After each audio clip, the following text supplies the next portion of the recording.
With the current situation happening around the world, especially in the United States, the question has to be asked, are we heading into the next great economic depression? Should we be concerned? What indicators can we see now that a great economic depression may be on the horizon, and how can we insulate ourselves? History never provides us with a one-to-one correlation between events. Few individuals predicted the recession of 2008 brought upon by the subprime mortgage crisis and the spike in foreclosures. While housing is still a great indicator to note, we can't just assume that any coming recession or depression will be directly linked to the solitary cause. Hopefully, governments, banks, lenders, and borrowers all adjust to reduce the threat of that specific problem. Comparing the factors that led to the Great Depression of 1929 with factors from today can't be done exactly side by side. Economies, industries, markets, demand, output, governments, and people all change over nearly a century. The key downturn events of one economic recession or depression may not directly correlate to another economic decline. However, when we look at the key trigger events as individual symptoms of a larger looming illness, we can begin to see the likelihood of a significant economic downturn on the horizon.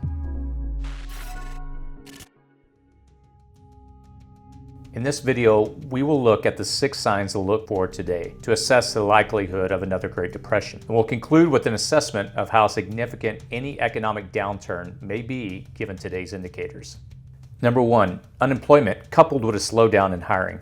Just days after the end of the first fiscal quarter, the United States unemployment rate spiked to a likely 14.7%. That's the highest level of joblessness since Franklin Roosevelt was president in the midst of the Great Depression. According to the United States Department of Labor, 6.6 million Americans filed initial unemployment claims in the week ending April 4th. That follows 10.2 million in the previous 2 weeks. As businesses rapidly shifted their models towards social distancing, consumers sheltered in place, and consumer demand shifted dramatically away from traditionally stable goods and services, the U.S. economy took an incredible blow. In the first weeks of the second fiscal quarter of 2020, daycares, cinemas, gas stations, restaurants, retail establishments, travel and tourism, and some service sector industries all came to a grinding halt. People weren't traveling, so they didn't need as much gas. The price for oil plummeted, and nations cut back production to prop the price up. People weren't going out to dinner and to movies. They canceled their vacations and business travel, and they were watching their kids at home instead of sending them to school. This was an almost overnight shift away from the traditional economy, and a great number of people found themselves terminated, laid off, or forced to use up their banked allowance of sick and vacation hours. When severance packages and bank paid time off run out, the true unemployment numbers could be dramatically higher still. While grocery, delivery, and medical workers were in very high demand and hiring fast, the majority of employment opportunities were indefinitely suspended. Most companies put a freeze on new hiring. This created a lopsided equation where unemployment far exceeded opportunities for hire. Considering that over 1/3 of Americans are living paycheck to paycheck, the impact of unemployment on this economy is a clear sign that at the very least, an economic recession is already occurring. As the reported numbers catch up to the current day realities, student loan deferments increase, late and skip payments on credit card debts became a reality, and rent and mortgage payments are missed. The economic ripple effect of systematic unemployment points to an existing recession and the possible looming shadow of a massive economic depression.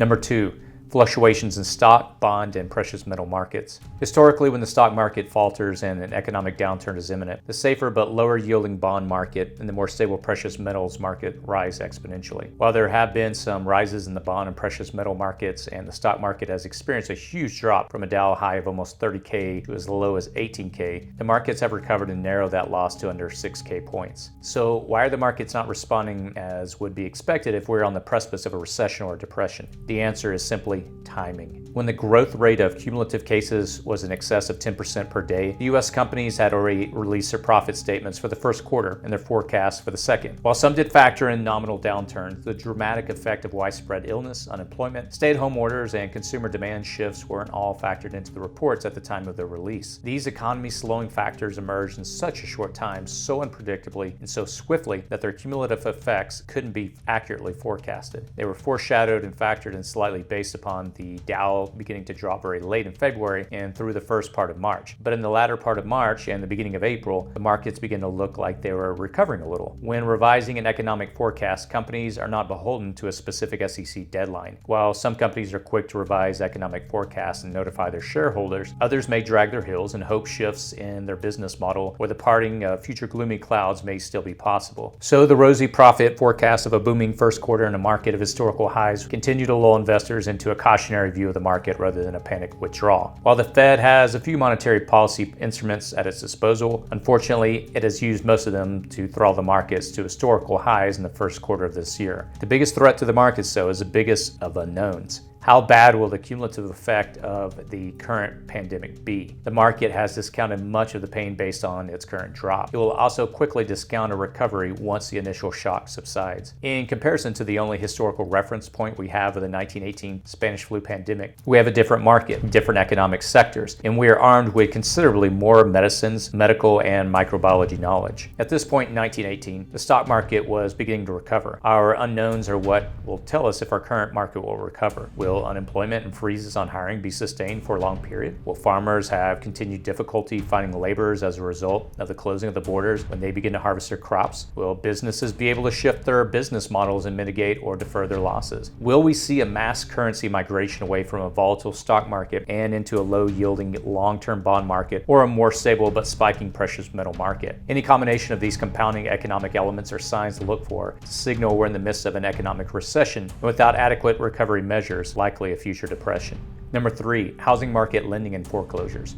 The housing market has been both a trigger for market collapse and an indicator of sustained economic stability. In some countries during the Spanish flu, the return of soldiers following World War I and refugees fleeing to safer countries led to a greater need for housing. Population growth tracks along with the housing needs. For this reason, housing and non-commercial real estate have been viewed as historically safe markets for investors. And with the exception of the subprime crisis of 2008, housing, construction, and mortgages have seen a safe haven for investors, leading the stock market and currency volatility. The housing market lending, sales, purchases, and foreclosures have often been great indicators of a coming economic downturn. According to one realtor assessing the current crisis, supply and demand issues aren't the real indicator challenging the market today. While demand will definitely shrink for the time being, supply has also shrunk, which is kind of balancing things out. The same realtor stated, "Our market was absolutely on fire before all this happened. We were having a historically strong first quarter." While there likely won't be a significant increase in foreclosures in the second or third quarter because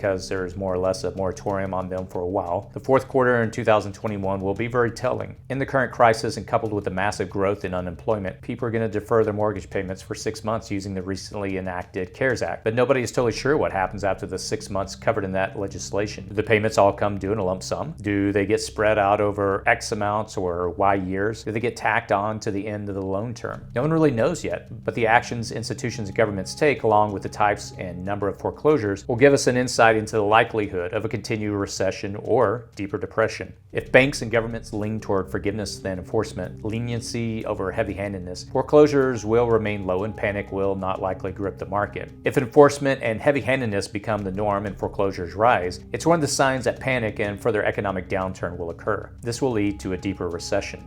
Number 4, business failures and financing.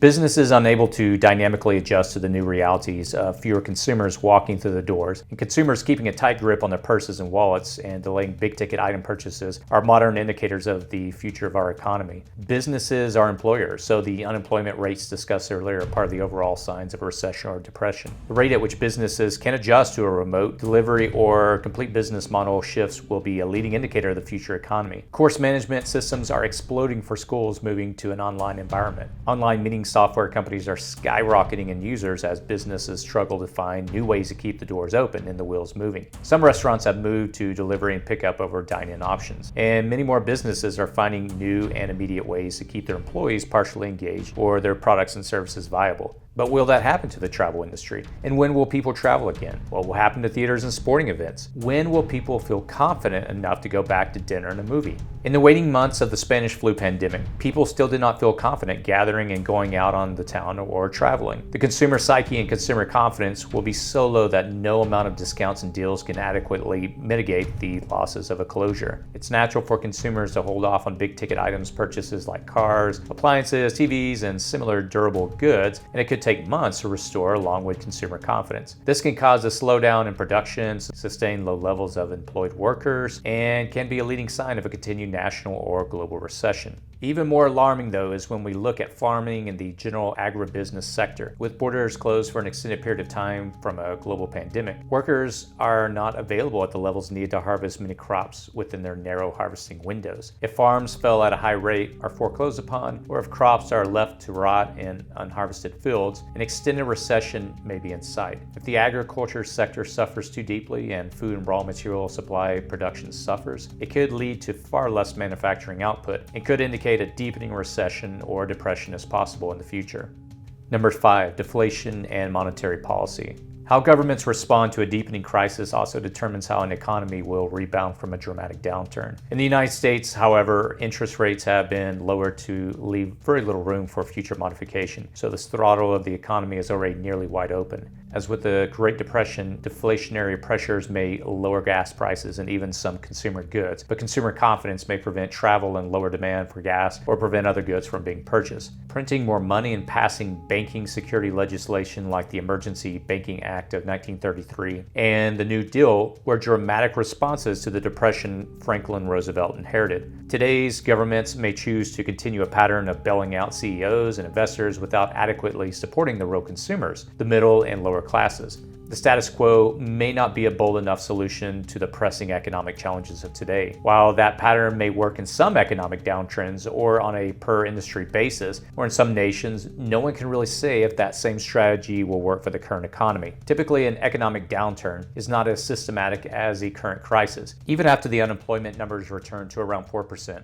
and businesses begin the slow expansion of hiring and production, how far in debt will individual consumers be? And will anyone really recover? How a government reacts to support the average citizen will be a strong indicator of how rapidly the economy will recover. When governments look at their monetary tool chest, if they have a wide range of tools available to them and they can mitigate losses and innovate new models for recovery, the chances of slipping into a deep depression or recession are minimized. The nimbleness and responsiveness of a government to the individual consumer citizen is a strong signal of whether a recession or depression is still around the corner. To summarize the points in this video, if history teaches us one thing, it's that when we are well informed and adequately prepared, we increase our odds of survival. That includes fiscal survival. Unemployment coupled with a slowdown in hiring, dramatic fluctuations in stock, bond, and precious metal markets, a slowing of the housing market, an increase in foreclosures and businesses failing or entering bankruptcy, and deflation and government responses to a deepening economic crisis might individually have little effect on a robust economy. Combination of these warning signs, however, can indicate your economy is in a recession and may be teetering on the edge of a depression. As of today, there are enough of these cumulative signals to confidently say that a recession is at the doorstep. How deep that recession becomes, whether that deepens to a depression, and whether that economic downturn is confined to a few countries or results in a global recession, are all based upon how well countries respond to these 5 signs. In all likelihood, governments will be able to respond nimbly and in innovative ways to avert a long, sustained downturn. If a second and third wave of the virus is smaller than the first or doesn't occur at all, economic confidence will be somewhat restored and the wheels of industry will once again churn forward. But if the second wave of the coronavirus is more devastating than the first wave, things may quickly get difficult. In an upcoming video, I'll discuss some strategies to prepare for a potential recession or depression from a prepper's perspective. I'm not a financial consultant, so my videos will always focus more on what an individual can do now to insulate themselves from a crisis of any kind in the future. Part of that is having resources available to you. If you found this video informative and helpful, please feel free to like and share it with your family, friends, and community. I'll also post additional links to videos I've done regarding gardening, food preservation in the description section below. If you have any comments or feedback, anything you want to share, please post it in the comments section below.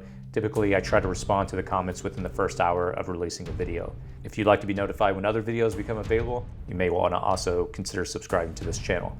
As always, stay safe out there.